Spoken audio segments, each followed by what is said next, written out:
The makers of this beach shade gave me a free one so I could try it out and show you. I'll show you what I like about it and where I see room for improvement. And if you stick around, I'll even throw in a quick Shibumi comparison in the end. Now, it took me about 3 minutes to set it up, and it's a little involved, but I'll quickly run through it so you'll know exactly what you're in for. Once you assemble the lateral sail pole, which is almost 18 feet long, you want to thread through the canopy. Then assemble the top vertical support bar and attach it to the sail pole. Next, you want to assemble the bottom base pole and insert the foot pin. Then dig a little hole and push the pole down with your foot, which is something you don't want to do barefoot. Now, the next time I do this, I'm going to use a beach umbrella sand dugger just to see how it works. Now, once the base pole is secure, you can attach the top pole and secure the guy line with this stake.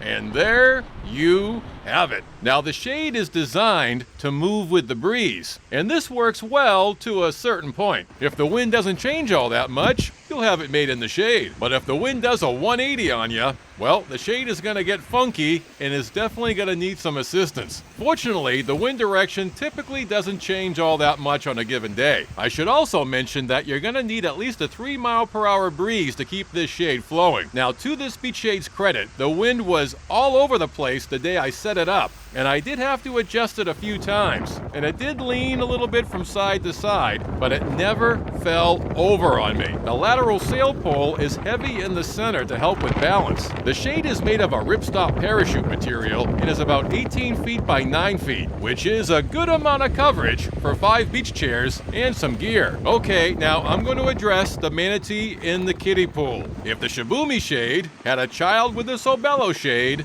you would get something that looks like this shade. Now, to get a quick size comparison, I set up the Shibumi shade next door. Now, the Shibumi shade is 17 feet by 9 feet, so this beach shade is a foot longer. It's also about 7 feet high, and the Shibumi has a peak height of about 6.5 feet. So the Shibumi shade is closer to the ground, which means the shade won't move as much later in the day when the sun dips down. And of course, with these types of beach shades, there's the flapping sound. For myself, when the flapping sound is combined with the waves and other beach sounds, well, it's kind of like white noise and doesn't bother me. Now, this beach shade is about 27 inches long when it's packed up, and it weighs just 5.5 pounds, so it's pretty portable. I hope this video helped you out, and thanks for watching.